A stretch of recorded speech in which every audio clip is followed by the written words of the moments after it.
ಎಲ್ರಿಗೂ ನಮಸ್ಕಾರ, ಆತ್ಮೀಯವಾದ ಸ್ವಾಗತ. ಇವತ್ತಿನ ಅವಧಿಯಲ್ಲಿ ಟಿ ಇ ಟಿಗೆ ಸಂಬಂಧಪಟ್ಟಂಥ ಒಂದು ಉಪಯುಕ್ತವಾದಂತಹ ಅಧ್ಯಾಯ ಇದಾಗಿದೆ. ಇದು 6ನೇ ತರಗತಿಯ ವಿಜ್ಞಾನ ವಿಷಯಕ್ಕೆ ಸಂಬಂಧಪಟ್ಟಂಥ ಒಂದು ಅಧ್ಯಾಯ. ಇದು ಹೊಸ ಸೇರ್ಪಡೆಯಾಗಿದೆ. ಇಲ್ಲಿ ಕುತೂಹಲ ಅನ್ನುವಂತಹ ಒಂದು ಪಾಠವನ್ನು ಅಧ್ಯಯನಕ್ಕೆ ಹೊಸದಾಗಿ ಇಲ್ಲಿ ಸೇರ್ಪಡೆಯನ್ನು ಮಾಡಿರುವಂಥದ್ದು. ವಿಜ್ಞಾನದ ಅದ್ಭುತ ಪ್ರಪಂಚ ಅಂತ ಈ ಒಂದು ಪಾಠಕ್ಕೆ ಸಂಬಂಧಪಟ್ಟಂಥ ಪ್ರಶ್ನೆಗಳನ್ನು ತಯಾರು ಮಾಡಿದ್ದೀನಿ. ಇದು ಟಿ ಇ ಟಿ ಎಕ್ಸಾಮ್ಗೆ ಆಗಿರಲಿ, ಎಚ್ ಎಸ್ ಟಿ ಎಕ್ಸಾಮ್ಗೆ ಆಗಿರಲಿ ತುಂಬ ಉಪಯುಕ್ತವಾಗಿರುವಂಥ ಹೊಸ ಅಧ್ಯಾಯದಲ್ಲಿ ಬಂದಿರುವಂತಹ ಪ್ರಶ್ನೆಗಳಾಗಿವೆ. ಇಲ್ಲಿ ಅಧ್ಯಾಯ 1 ವಿಜ್ಞಾನದ ಅದ್ಭುತ ಪ್ರಪಂಚ. ಇಲ್ಲಿ ಮೊದಲನೇದಾಗಿ ಅನ್ವೇಷಣೆ ಮತ್ತು ಪ್ರಶ್ನಿಸುವಿಕೆ ಡ್ಯಾಶ್ ಹಂತದಿಂದ ಪ್ರಾರಂಭವಾಗುತ್ತದೆ ಅಂತ ಕೇಳಿದ್ದಾರೆ. ಇಲ್ಲಿ ವಿವರಣೆಯನ್ನು ಪ್ರತಿಯೊಂದು ಪ್ರಶ್ನೆಯನ್ನು ಬಿಡಿಸ್ತಾನೆ ವಿವರಣೆಯನ್ನು ಹೇಳ್ತಾ ಹೋಗ್ತೀನಿ. ಇಲ್ಲಿ ಅನ್ವೇಷಣೆ ಮತ್ತು ಪ್ರಶ್ನಿಸುವಿಕೆ ಎನ್ನುವಂಥದ್ದು ಯಾವ ಹಂತದಿಂದ ಪ್ರಾರಂಭವಾಗುತ್ತದೆ ಅಂತ ಕೇಳಿದ್ದಾರೆ. ಬಾಲ್ಯದ ಹಂತದಿಂದ. ನಾವು ಬಾಲ್ಯದಲ್ಲಿ ಇರುವಾಗಲೇ ಏನು ಯಾಕೆ ಅನ್ನುವಂಥ ಪ್ರಶ್ನೆಯನ್ನು ಕೇಳಿನೇ ಆ ಒಂದು ಪ್ರಶ್ನೆಗೆ ಉತ್ತರವನ್ನು ಹುಡುಕೋದ್ರ ಮೂಲಕ ನಾವು ಅನ್ವೇಷಣೆಯನ್ನು ಮಾಡುವಂಥದ್ದು. ಆ ಮಗು ಬಾಲ್ಯದಲ್ಲಿಯೇ ಈ ಅನ್ವೇಷಣೆ ಮತ್ತು ಪ್ರಶ್ನಿಸುವಿಕೆಯನ್ನು ಪ್ರಾರಂಭ ಮಾಡುತ್ತೆ. ಆಮೇಲೆ ವಿಜ್ಞಾನದ ಅತ್ಯಂತ ರೋಚಕವೆನಿಸುವ ವಿಚಾರವೆಂದರೆ ಅದು ಏನು ಅಂತ ಕೇಳಿದ್ರೆ ಸರ್ವವ್ಯಾಪಿ. ಇಲ್ಲಿ ವಿಜ್ಞಾನ ಅನ್ನುವಂಥದ್ದು ಸರ್ವವ್ಯಾಪಿ, ಅಂದರೆ ಎಲ್ಲ ರಂಗದಲ್ಲೂ ವಿಜ್ಞಾನ ಹಬ್ಬಿಕೊಂಡಿರುವಂಥದ್ದು. ಪ್ರತಿಯೊಂದು ರಂಗದಲ್ಲೂ ನಾವು ಪ್ರಶ್ನೆಯನ್ನು ಕೇಳಿನೇ ಉತ್ತರವನ್ನು ಪಡೆಯೋದ್ರಿಂದ ಇಲ್ಲಿ ಪ್ರಶ್ನೆ ಕೇಳುವಂಥದ್ದೇ ವಿಜ್ಞಾನವಾಗಿರುತ್ತೆ. ಪ್ರಶ್ನೆಯನ್ನು ಕೇಳ್ತೀವಿ ಮತ್ತು ಆ ಪ್ರಶ್ನೆಗೆ ಉತ್ತರವನ್ನು ಹುಡುಕ್ತೀವಿ. ಇದೇ ಇಲ್ಲಿ ಅನ್ವೇಷಣೆ ಆಗುತ್ತೆ. ಹಾಗಾಗಿ ಇಲ್ಲಿ ವಿಜ್ಞಾನ ಎನ್ನುವಂಥದ್ದು ಸರ್ವವ್ಯಾಪಿ, ಅಂದರೆ ಎಲ್ಲ ರಂಗದಲ್ಲೂ ಹಬ್ಬಿರುವಂಥದ್ದು. ಆಮೇಲೆ 3ನೇ ಪ್ರಶ್ನೆ, ವಿಜ್ಞಾನವು ಬೃಹತ್ ಮತ್ತು ಕೊನೆಯಾಗದ ಡ್ಯಾಶ್ನಂತಿದೆ ಅಂತ ಕೇಳಿದ್ದಾರೆ. ಇಲ್ಲಿ ವಿಜ್ಞಾನ ಎನ್ನುವಂಥದ್ದು ಬೃಹತ್ ಮತ್ತು ಕೊನೆಯಾಗದ ಒಂದು ಒಗಟಿನಂತಿದೆ. ವಿಜ್ಞಾನ ಎನ್ನುವಂಥ ಬೃಹತ್ ಕೂಡ ಹೌದು, ಇದು ಕೊನೆಯಾಗದ ಪ್ರಕ್ರಿಯೆ ಕೂಡ ಹೌದು. ನಾವಿನ ಈ ವಿಜ್ಞಾನವನ್ನು ಸಂಶೋಧನೆ ಮಾಡ್ತಾ ಹೋಗ್ತೀವಿ. ಈ ಸಂಶೋಧನೆಗೆ ಇಲ್ಲಿ ಯಾವುದೇ ಲಿಮಿಟೇಷನ್ ಇರೋದಿಲ್ಲ. ಹಾಗಾಗಿ ಇದು ವಿಜ್ಞಾನ ಎನ್ನುವಂಥದ್ದೊಂದು ಬೃಹತ್ ಕೂಡ ಹೌದು, ಕೊನೆಯಾಗದ ಒಂದು ಒಗಟಿನಂತೆ ಇದೆ. ಆಮೇಲೆ 4ನೇ ಪ್ರಶ್ನೆ, ನೂತನ ಆವಿಷ್ಕಾರಗಳು ಪ್ರಪಂಚದ ಬಗೆಗಿನ ನಮ್ಮ ಸಾಮಾನ್ಯ ತಿಳುವಳಿಕೆಯನ್ನು ಡ್ಯಾಶ್ ಮಾಡುತ್ತವೆ ಅಂತ ಉಂಟು. ಈ ನೂತನ ಆವಿಷ್ಕಾರಗಳು, ಹೊಸ ಆವಿಷ್ಕಾರಗಳು ಪ್ರಪಂಚದ ಬಗ್ಗೆ ನಮ್ಮ ತಿಳುವಳಿಕೆಯನ್ನು, ನಮ್ಮ ಜ್ಞಾನವನ್ನು, ನಮ್ಮ ಅನುಭವಗಳನ್ನು ಬದಲಾವಣೆ ಮಾಡ್ತವೆ. ಪ್ರತಿಯೊಂದು ಅನ್ವೇಷಣೆ ಕೂಡ ನಮ್ಮ ಮೊದಲ ಇದ್ದಂತಹ ಒಂದು ವಿಚಾರವನ್ನು, ತಿಳುವಳಿಕೆಯನ್ನು, ಜ್ಞಾನವನ್ನು ಇಲ್ಲಿ ಬದಲಾವಣೆ ಮಾಡುವಂತಹ ವಿಷಯವಾಗಿರುತ್ತದೆ. ಹಾಗಾಗಿ ಈ ನೂತನ ಆವಿಷ್ಕಾರಗಳು, ಯಾವುದೇ ಆವಿಷ್ಕಾರ ಆಗಿರಲಿ, ಅದು ಹೊಸದಾಗಿದ್ದರೆ ಅದು ನಮ್ಮ ಹಳೆಯ ಒಂದು ಜ್ಞಾನವನ್ನು ಬದಲಾವಣೆ ಮಾಡುವಂತಹ ವಿಷಯವಾಗಿರುತ್ತೆ.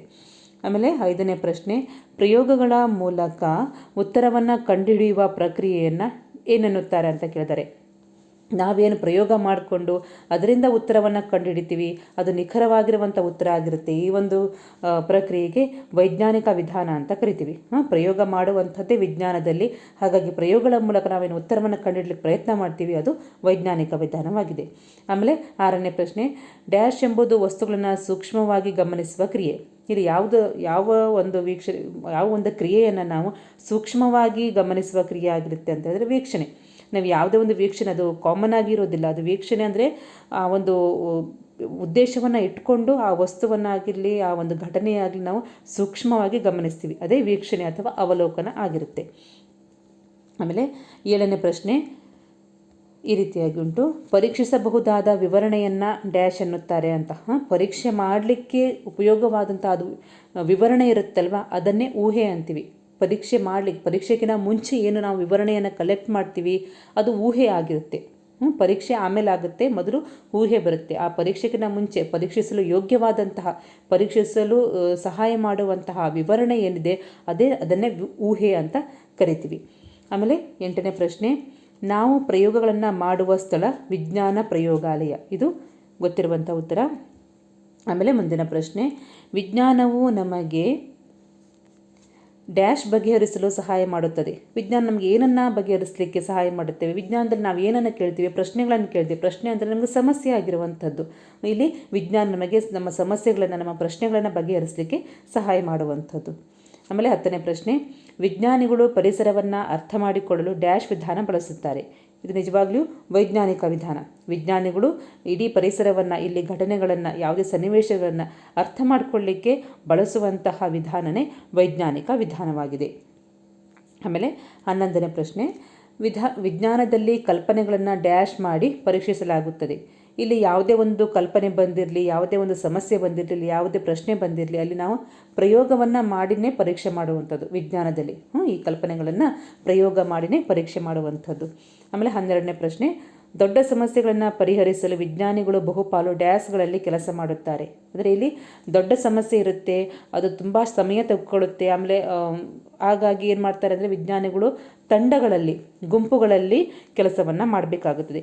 ಯಾವುದೇ ಒಂದು ಸಮಸ್ಯೆ ಬಂದರೆ ಅವರೇನು ಮಾಡ್ತಾರೆ, ಗುಂಪುಗಳಲ್ಲಿ ಆ ಒಂದು ಸಮಸ್ಯೆಯನ್ನು ಚರ್ಚೆ ಮಾಡುವುದು, ಪ್ರಯೋಗ ಮಾಡುವಂಥದ್ದು, ತೀರ್ಮಾನ ತೆಗೆದುಕೊಳ್ಳೋದು, ಯಾವುದೇ ಕಾರ್ಯ ಆಗಿರಲಿ ಅಲ್ಲಿ ಅವರು ಆ ಸಮಸ್ಯೆ, ಆ ಪ್ರಶ್ನೆ, ಕುತೂಹಲದ ತುಂಬ ಟೈಮನ್ನು ತೆಗೆದುಕೊಳ್ಳೋದ್ರಿಂದ ತಂಡಗಳಲ್ಲಿ, ಗುಂಪುಗಳಲ್ಲಿ ಅವರು ಕೆಲಸವನ್ನು ಮಾಡ್ತಾರೆ.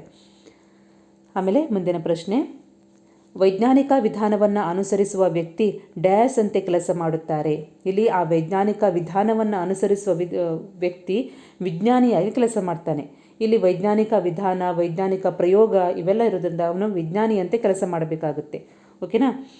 ಸರಿ, ಮುಂದೆ ಹೊಂದಿಸಿ ಬರೆಯಿರಿ. ಇಲ್ಲಿ ಅ ಪಾರ್ಟ್ ಮತ್ತು ಬಿ ಪಾರ್ಟ್ ಉಂಟು. ಮೊದಲನೇದಾಗಿ ಅವಲೋಕನ, ಊಹೆ, ಪ್ರಯೋಗ ಮತ್ತು ತೀರ್ಮಾನ. ಇಲ್ಲಿ ಅ ಪಾರ್ಟಲ್ಲಿ ಅವಲೋಕನ, ಊಹೆ, ಪ್ರಯೋಗ ಮತ್ತು ತೀರ್ಮಾನ ಉಂಟು. ಬಿ ಪಾರ್ಟಲ್ಲಿ ಊಹೆಗಳನ್ನು ಪರೀಕ್ಷಿಸುವುದು, ಸಾಕ್ಷ್ಯಾಧಾರಿತ ಅಂತಿಮ ತೀರ್ಮಾನ, ಊಹೆ ಅಥವಾ ಊಹಾತ್ಮಕ ಉತ್ತರ, ಗಮನಹರಿಸಿ ನೋಡುವುದು. ನೋಡಿ, ಇಲ್ಲಿ ಅವಲೋಕನ ಅಂದರೆ ಗಮನಹರಿಸಿ ನೋಡುವಂಥದ್ದು, ವೀಕ್ಷಣೆ ಆಗಿದೆ ಅದು. ಊಹೆ ಅಂದರೆ ಊಹೆ ಅಥವಾ ಊಹಾತ್ಮಕ ಉತ್ತರ, ಹೌದಲ್ವಾ? ಅದನ್ನು ನಾವು ಊಹೆಯನ್ನು ಮಾಡಿನೇ ಆ ರೀತಿ ಇರಬಹುದು ಏನೋ ಅನ್ನುವಂತಹ ಒಂದು ಊಹಾತ್ಮಕ ಉತ್ತರವಾಗಿದೆ. ಇಲ್ಲಿ ಪ್ರಯೋಗ ಅಂತ ಹೇಳಿದ್ರೆ ಪರೀಕ್ಷೆ ಮಾಡುವಂಥದ್ದು, ಊಹೆಗಳನ್ನು ಪರೀಕ್ಷೆ ಮಾಡುವಂಥದ್ದು, ಅದರ ಮುಂದಿನ ಹಂತವಾಗಿದೆ. ತೀರ್ಮಾನ ಅಂದರೆ ಕೊನೆಯದಾಗಿದ್ದು ಸಾಕ್ಷ್ಯಾಧಾರಿತ ಅಂತಿಮವಾದಂತಹ ತೀರ್ಮಾನ. ಅವಲೋಕನ ಅಂದರೆ ಗಮನ ಹರಿಸಿ ನೋಡುವುದು, ಊಹೆ ಅಂದರೆ ಊಹೆ ಮಾಡುವುದು ಅಥವಾ ಊಹಾತ್ಮಕ ಉತ್ತರವಾಗಿರುತ್ತೆ. ಪ್ರಯೋಗ ಅಂದರೆ ಊಹೆಯನ್ನು ಪರೀಕ್ಷಿಸುವಂಥದ್ದು, ತೀರ್ಮಾನ ಅಂದರೆ ಕೊನೆಯಲ್ಲಿ ಸಾಕ್ಷ್ಯಾಧಾರಿತ ಅಂತಿಮವಾದ ತೀರ್ಮಾನ ಆಗಿದೆ. ಸರಿನಾ? ಆಮೇಲೆ ಇಲ್ಲಿ ಕುತೂಹಲ ನಮಗೆ ಏನನ್ನು ಕೇಳಲು ಪ್ರೇರಣೆ ನೀಡುತ್ತೆ ಅಂತ ಉಂಟು. ಈ ಕುತೂಹಲ ಅನ್ನುವಂಥದ್ದೇ ಒಂದು ಮೊದಲ ಹೆಜ್ಜೆ ಆಗಿದೆ. ಇಲ್ಲಿ ನಮಗೆ ಕುತೂಹಲ ಅಂದರೆ ಪ್ರಶ್ನೆ ಕೇಳುವಂಥದ್ದು. ಇಲ್ಲಿ ಉತ್ತರ, ಕಥೆ, ಪ್ರಶ್ನೆ, ಅನಿಸಿಕೆ ಅಂತ ಉಂಟು. ಸರಿಯಾದಂಥ ಉತ್ತರ ಪ್ರಶ್ನೆ. ಕುತೂಹಲ ನಮಗೆ ಏನನ್ನು ಕೇಳಲಿಕ್ಕೆ ಪ್ರೇರಣೆ ಮಾಡುವಂಥದ್ದು. ಅಂದರೆ ಕುತೂಹಲ ಇದ್ದರೆ ನಾವು ಪ್ರಶ್ನೆಯ ಮೂಲಕ ಅದನ್ನು ಕೇಳಿ ಪರಿಹರಿಸ್ಕೊಳ್ತೀವಿ. ಹಾಗಾಗಿ ಇಲ್ಲಿ ಪ್ರಶ್ನೆ ಅನ್ನುವಂಥದ್ದು ಸರಿಯಾದ ಉತ್ತರವಾಗಿದೆ. ಆಮೇಲೆ 16ನೇ ಪ್ರಶ್ನೆ, ವಿಜ್ಞಾನವು ನಮಗೆ ಏನು ಅರ್ಥ ಮಾಡಿಕೊಳ್ಳಲು ಸಹಾಯ ಮಾಡುತ್ತದೆ? ವಿಜ್ಞಾನ ನಮಗೆ ಏನು ಅರ್ಥ ಮಾಡ್ಕೊಳ್ಳಿಕ್ಕೆ ಸಹಾಯ ಮಾಡುತ್ತದೆ? ಕಲೆ ಅಂದರೆ ಕಲೆಗೆ ಸಂಬಂಧಪಟ್ಟಂಥದ್ದೇ, ಸಂಗೀತ ಅಂದರೆ ಸಂಗೀತಕ್ಕೆ ಸಂಬಂಧಪಟ್ಟಂತೆ, ನೃತ್ಯ ಅಂದರೆ ನೃತ್ಯಕ್ಕೆ ಸಂಬಂಧಪಟ್ಟಂಥ ಮಾಹಿತಿ ಸಿಗುತ್ತೆ ನಮಗೆ. ವಿಜ್ಞಾನ ನಮಗೆ ಏನು ಅರ್ಥ ಮಾಡ್ಕೊಳ್ಳಿಕ್ಕೆ ಸಹಾಯ ಮಾಡುತ್ತೆ ಅಂದರೆ ಪರಿಸರ ಹೇಗುಂಟು, ಅಲ್ಲಿ ಏನು ಪ್ರಕ್ರಿಯೆ ನಡೀತಾವೆ, ಯಾಕೆ ನಡೀತಾವೆ, ಹೇಗೆ ನಡೀತಾವೆ, ಹೇಗೆ ಬದಲಾಗುತ್ತೆ, ಇದೆಲ್ಲವನ್ನು ನಮಗೆ ವಿಜ್ಞಾನದಲ್ಲಿ ಅರ್ಥ ಮಾಡ್ಕೊಳ್ಳಿಕ್ಕೆ ಸಾಧ್ಯವಾಗುತ್ತೆ.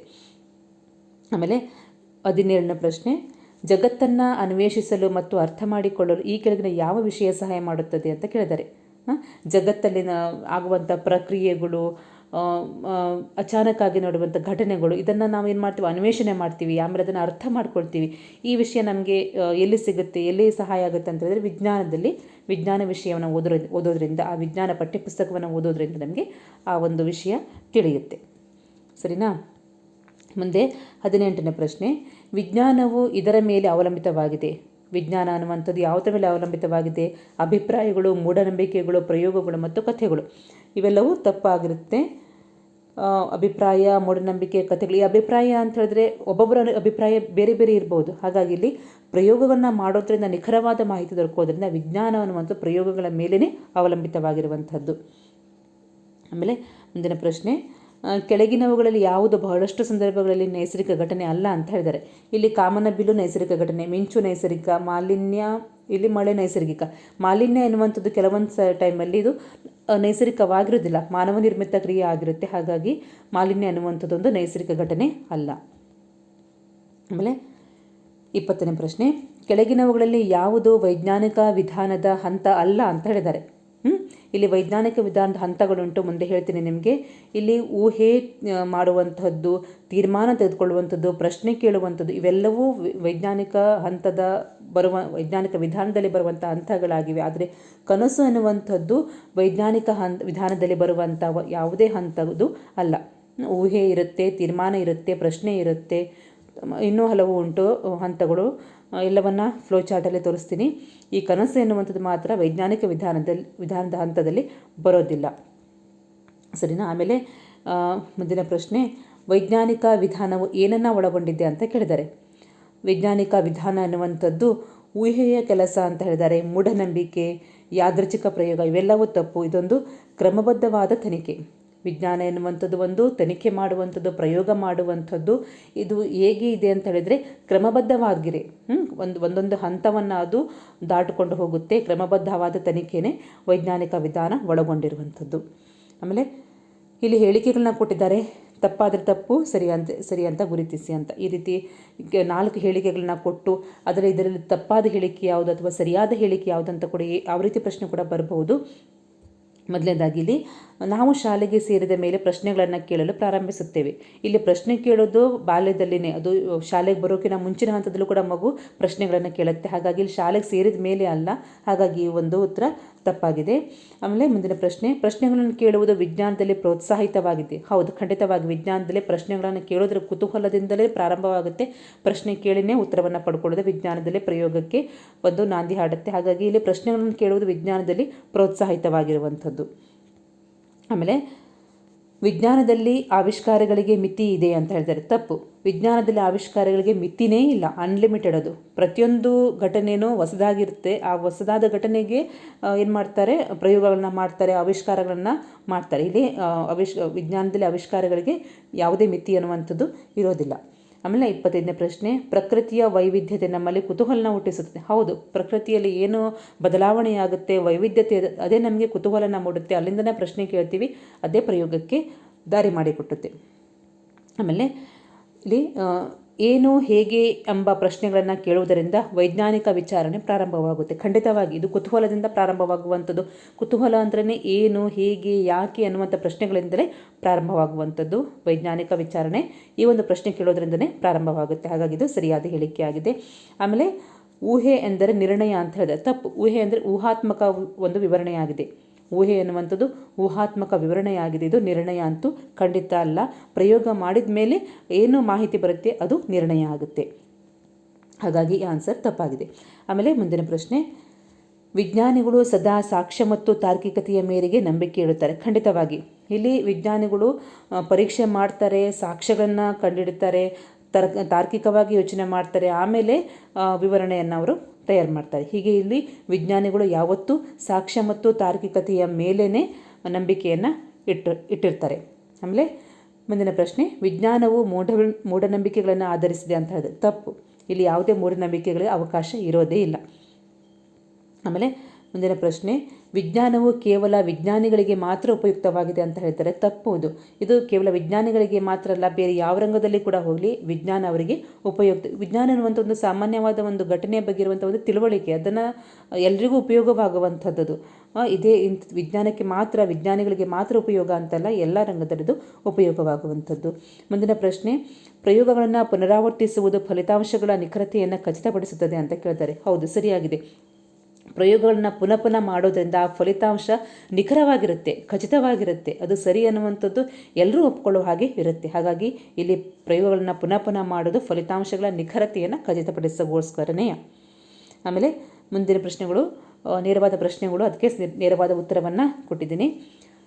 ಇಲ್ಲಿ ಮೊದಲನೇದಾಗಿ, ವಿಜ್ಞಾನದ ಅಧ್ಯಯನಕ್ಕೆ ಪ್ರೇರಣೆ ನೀಡುವ ಮೊದಲ ಹಂತ ಯಾವುದು ಅಂತ ಕೇಳಿದರೆ, ಇಲ್ಲಿ ಹಂತಗಳು ಇವೆ ಅಂತ ಹೇಳಿದ್ನಲ್ವ. ಈ ವಿಜ್ಞಾನದ ಅಧ್ಯಯನಕ್ಕೆ ಪ್ರೇರಣೆ ನೀಡುವಂಥದ್ದು, ವಿಜ್ಞಾನದ ಅಧ್ಯಯನದ ಹಂತಗಳು ಅಲ್ಲ, ಇದು ಪ್ರೇರಣೆ ನೀಡುವ ಹಂತ ಅಂದರೆ ಕುತೂಹಲವಾಗಿದೆ. ಕುತೂಹಲ ಅಂದರೆ ಇಲ್ಲಿ ಪ್ರಶ್ನೆಗಳನ್ನು ಕೇಳುವಂಥ ಮೊದಲೇ ಕುತೂಹಲ ಹುಟ್ಟಿದಾವಾಗಲೇ ಈ ಪ್ರಯೋಗ, ವಿಜ್ಞಾನದ ಅಧ್ಯಯನ ಪ್ರಾರಂಭವಾಗುವಂಥದ್ದು. ಇದು ಪ್ರೇರಣೆ ನೀಡುವಂತಹ ಮೊದಲ ಹಂತ ಕುತೂಹಲ ಆಗಿದೆ. ಆದರೆ ವಿಜ್ಞಾನದ ಅಧ್ಯಯನದ ಹಂತಗಳು ಬೇರೆ ಉಂಟು. ಅಲ್ಲಿ ಮೊದಲ ಹಂತ ಬೇರೆ ಉಂಟು. ಇಲ್ಲಿ ಪ್ರೇರಣೆ ನೀಡುವ, ಪ್ರಶ್ನೆಯನ್ನು ಸರಿಯಾಗಿ ಅರ್ಥ ಮಾಡಿಕೊಳ್ಳಿ. ವಿಜ್ಞಾನದ ಅಧ್ಯಯನಕ್ಕೆ ಪ್ರೇರಣೆ ನೀಡುವ ಮೊದಲ ಹಂತ ಅಂದರೆ ಕುತೂಹಲ. ಅಲ್ಲಿ ನಮಗೆ ಯಾಕೆ, ಏನು ಅಂತ ಕುತೂಹಲ ಬಂದಾವಾಗಲೇ ಆ ವಿಜ್ಞಾನದ ಅಧ್ಯಯನ ಪ್ರಾರಂಭ ಆಗುವಂಥದ್ದು. ಸರಿನಾ? ಆಮೇಲೆ ವೈಜ್ಞಾನಿಕ ಪ್ರಕ್ರಿಯೆಯಲ್ಲಿ ಮುಖ್ಯ ಚಟುವಟಿಕೆ ಯಾವುದು ಅಂತ ಕೇಳಿದ್ರೆ ಅವಲೋಕನ.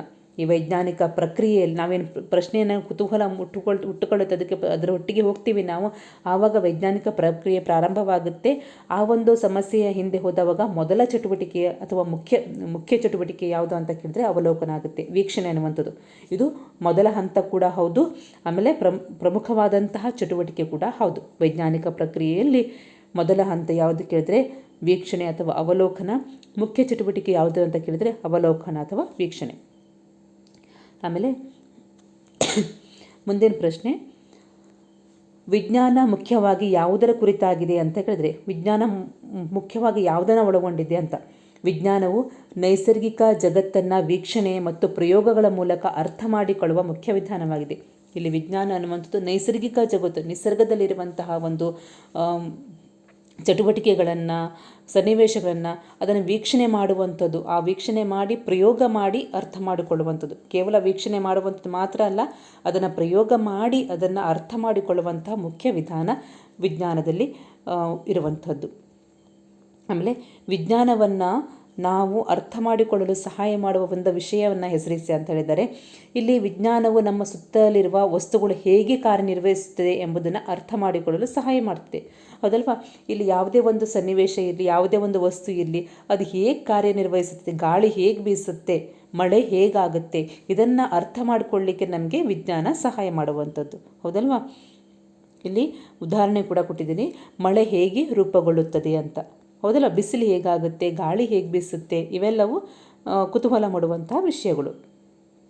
ಆಮೇಲೆ ಮುಂದಿನ ಪ್ರಶ್ನೆ, ವಿಜ್ಞಾನದಲ್ಲಿ ಕುತೂಹಲ ಏಕೆ ಮುಖ್ಯವಾಗಿದೆ ಅಂತ.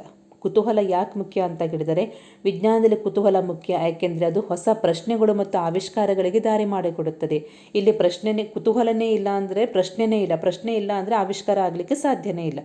ಹಾಗಾಗಿ ಇಲ್ಲಿ ವಿಜ್ಞಾನದಲ್ಲಿ ಕುತೂಹಲ ಮುಖ್ಯವಾಗಿರುವಂಥದ್ದು. ಯಾಕೆಂದರೆ ಅದು ಪ್ರಶ್ನೆಗೆ ಮತ್ತು ಆವಿಷ್ಕಾರಗಳಿಗೆ ದಾರಿ ಮಾಡಿಕೊಡುತ್ತೆ. ಅಲ್ಲಿಂದನೇ ಆವಿಷ್ಕಾರಗಳು ಪ್ರಾರಂಭವಾಗುವಂಥದ್ದು.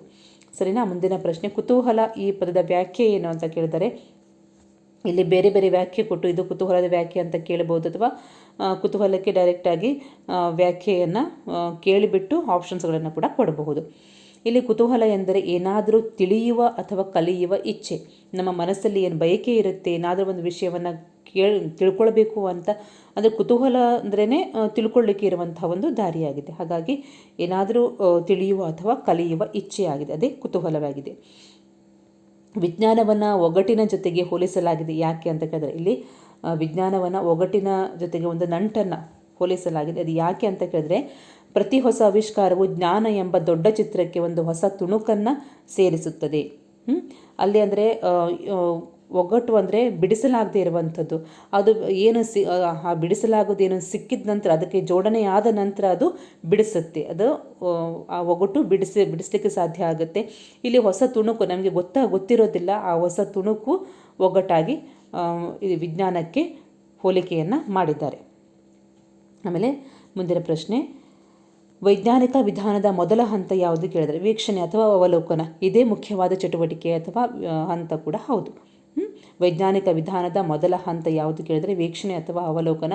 ಪ್ರಮುಖ ಚಟುವಟಿಕೆ ಅಂತ ಕೇಳಿದ್ರು ಕೂಡ ಇದೇ ಆಗಿರುತ್ತೆ. ಆಮೇಲೆ ವಿಜ್ಞಾನ ಅಧ್ಯಯನಕ್ಕೆ ಪ್ರೇರಣೆ ನೀಡುವ ಮೊದಲ ಹಂತ ಕೇಳಿದರೆ ಕುತೂಹಲ. ಪ್ರೇರಣೆ ನೀಡುವಂಥದ್ದು ಕುತೂಹಲ. ಇದನ್ನು ಸರಿಯಾಗಿ ನೆನಪಿಟ್ಕೊಳ್ಳಿ. ಆಮೇಲೆ ಊಹೆ ಎಂದರೇನು ಅಂತ ಕೇಳಿದರೆ, ಇಲ್ಲಿ ಊಹೆ ವೀಕ್ಷಣೆ ಆಧಾರದ ಮೇಲೆ ರೂಪುಗೊಳ್ಳುವ ಪರೀಕ್ಷಿಸಬಹುದಾದ ವಿವರಣೆಯೇ ಊಹೆ. ಊಹೆಯನ್ನು ಪರೀಕ್ಷೆಗಿಂತ ಮುಂಚೆ ಏನು ವಿವರಣೆ ಇರುತ್ತೆ, ವೀಕ್ಷಣೆ ಮಾಡಿ ನಾವು ಏನು ವಿವರಣೆಯನ್ನು ಕಲೆಕ್ಟ್ ಮಾಡ್ತೀವಿ, ಅದೇ ಇಲ್ಲಿ ಊಹೆ ಆಗಿದೆ. ಹೀಗಾಗಿರ್ಬೋದು, ಹೀಗಾಗಿರ್ಲಿಕ್ಕೂ ಸಾಧ್ಯ, ಈ ರೀತಿ ಊಹೆಯನ್ನು ಮಾಡಿರ್ತೀವಲ್ವ ನಾವು, ಅದು ಆ ಒಂದು ವಿವರಣೆಯ ರೂಪದಲ್ಲಿರುವಂಥದ್ದೇ ಊಹೆ ಆಗಿರುತ್ತೆ. ಅದು ವೀಕ್ಷಣೆಯ ನಂತರ ಕಂಡುಕೊಳ್ಳುವಂಥದ್ದು. ಆಮೇಲೆ ಅದನ್ನು ಪರೀಕ್ಷೆ ಮಾಡಿ ನಿರ್ಧಾರಕ್ಕೆ ತೆಗೆದುಕೊಳ್ಳುವಂಥದ್ದು.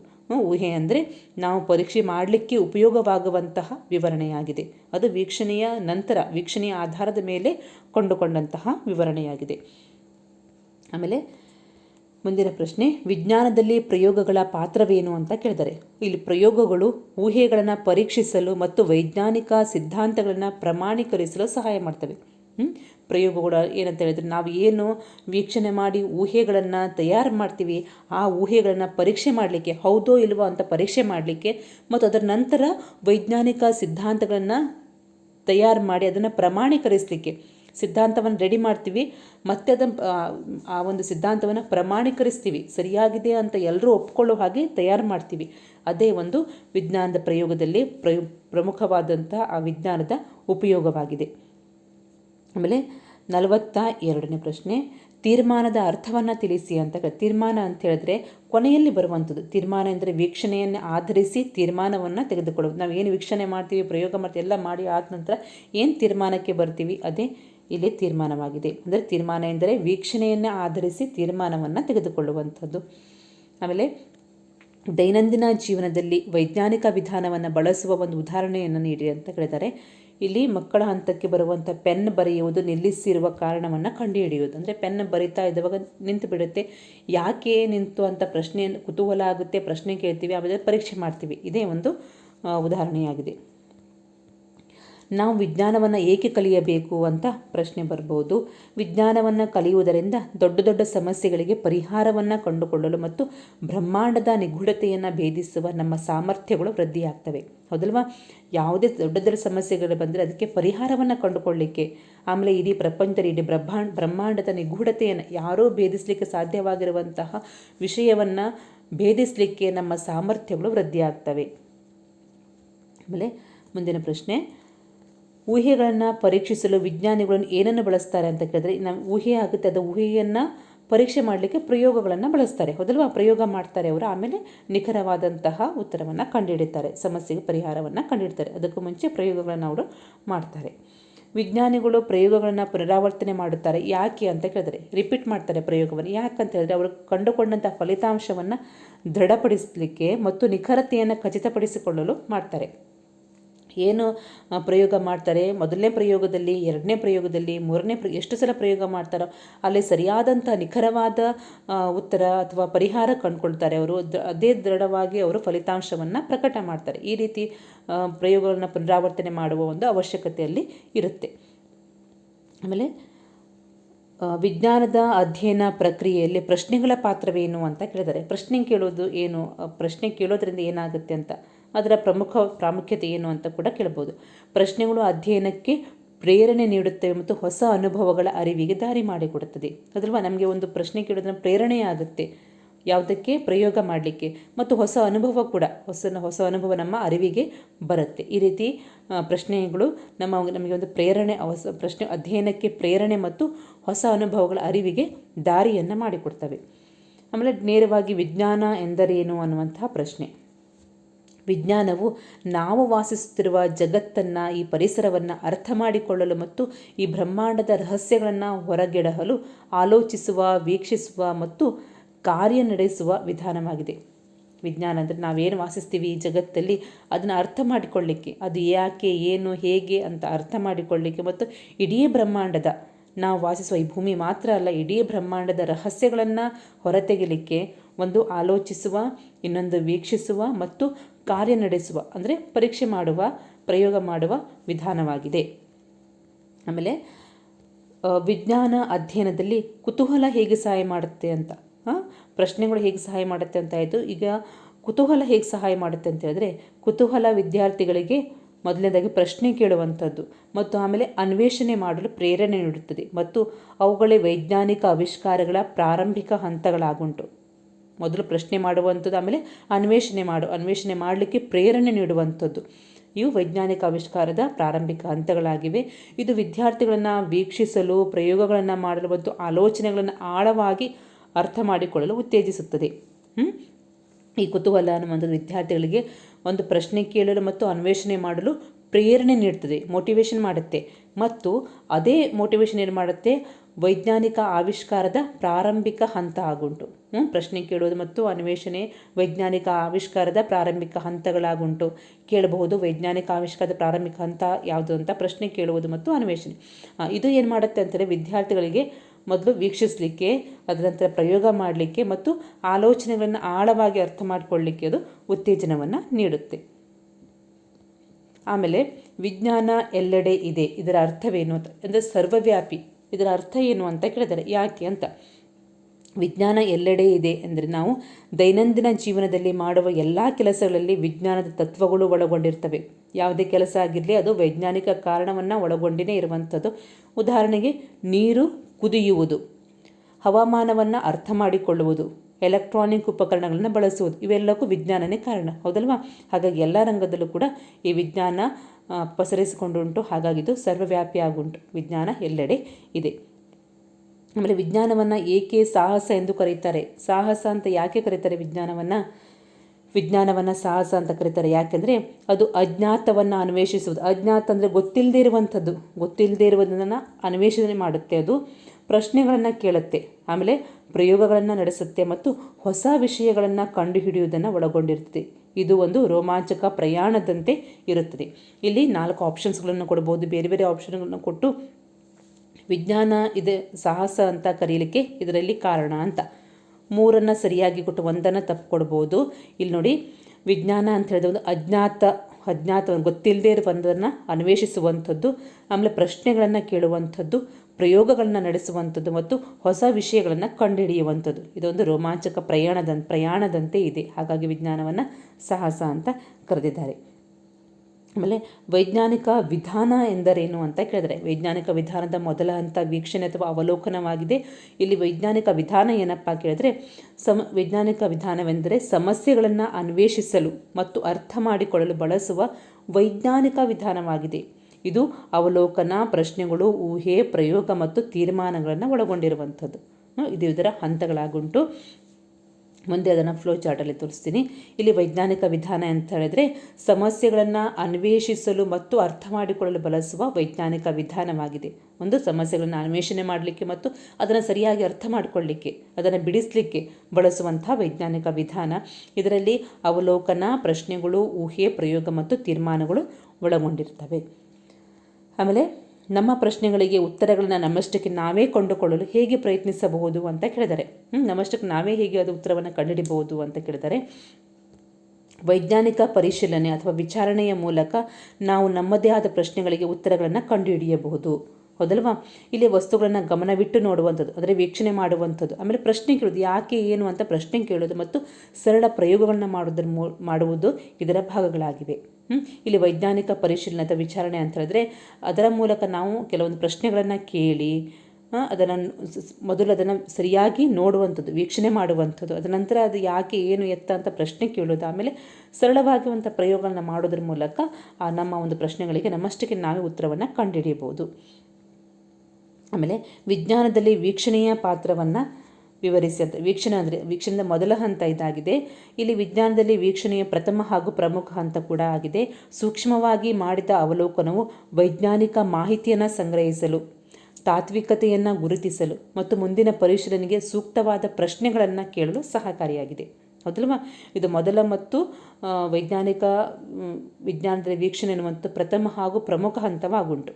ಆಮೇಲೆ ಈ ವೀಕ್ಷಣೆ ಅಂತ ಹೇಳಿದ್ರೆ ಸೂಕ್ಷ್ಮವಾಗಿ ಮಾಡಿದ ಅವಲೋಕನವು ವೈಜ್ಞಾನಿಕ ಮಾಹಿತಿಯನ್ನು ಸಂಗ್ರಹಿಸಲಿಕ್ಕೆ, ತಾತ್ವಿಕತೆಯನ್ನು ಗುರುತಿಸಲಿಕ್ಕೆ ಮತ್ತು ಮುಂದಿನ ಪರಿಶೀಲನೆಗೆ ಸೂಕ್ತವಾದ ಪ್ರಶ್ನೆಗಳನ್ನು ಕೇಳಲಿಕ್ಕೆ ಸಹಕಾರಿಯಾಗುತ್ತೆ. ಮುಂದೆ ಅದು ಪ್ರಯೋಗಕ್ಕೆ ದಾರಿ ಮಾಡಿಕೊಡುತ್ತೆ. ಸರಿನಾ?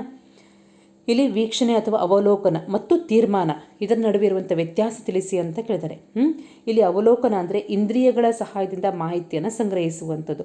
ಇಲ್ಲಿ ಕಣ್ಣಿನ ನೋಡೋದ್ರ ಮೂಲಕ ಆಗಿರ್ಬೋದು, ಸ್ಪರ್ಶದಿಂದ ಆಗಿರ್ಬೋದು, ಚರ್ಮದ ಇಂದ್ರಿಯ ಮೂಲಕ ಅಥವಾ ನಾಲಿಗೆಯ ಮೂಲಕ ಟೇಸ್ಟನ್ನು ನೋಡಿ ಮಾಹಿತಿಯನ್ನು ಸಂಗ್ರಹಿಸುವುದು, ಕಿವಿಯಿಂದ ಕೇಳಿ ಮಾಹಿತಿಯನ್ನು ಯಾವುದೇ ಇಂದ್ರಿಯಗಳ ಸಹಾಯದಿಂದ ಮಾಹಿತಿಯನ್ನು ಸಂಗ್ರಹಿಸುವುದು ಅವಲೋಕನ ಆಗುತ್ತೆ. ಉದಾಹರಣೆ, ಕುದಿಯುವ ನೀರನ್ನು ನೋಡೋದು.